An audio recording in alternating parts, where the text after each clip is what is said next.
Hello, welcome. In this video I'll show you how to check if your phone was added to the imei.info lost/stolen database. So first you will need to get your email number, which you can get by dialing this number on your HONOR X6b. And this will work on pretty much any phone, so just remember it, maybe it will come in handy sometime.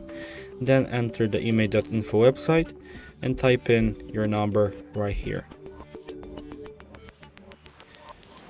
And then if you scroll down, you'll find some basic info about your phone.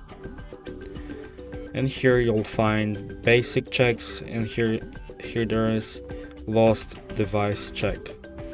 And now if you, for example, bought a used phone, you can check if it was stolen or if it was added to the database and maybe it was stolen or something.